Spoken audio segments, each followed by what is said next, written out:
Another low-carb bake shop tip for you today. Do not go off menu, or I'd rather say stick to your menu. Minsan kasi may mga requests or may mga orders na wala sa menu and you have to customize them. For me at present, I will stick to my menu para nakafocus talaga ako doon. Since yung menu na ito ay napagpilian na talaga na ito yung mga best sellers, ito yung mabenta. So I don't want to waste my time accommodating other items na wala naman sa menu.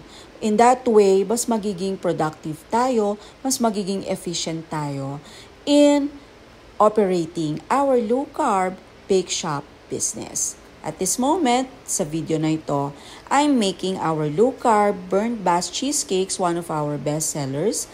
And this has been in our menu for over 4 years already. Of course, revised na, upgraded na, because this one, we also use plain Greek yogurt. So talagang added protein at talagang nagiging unique ang mga items natin sa ating menu. So there you have it. Stick to your menu. And you can still accommodate mga other special request na orders, but it is your choice.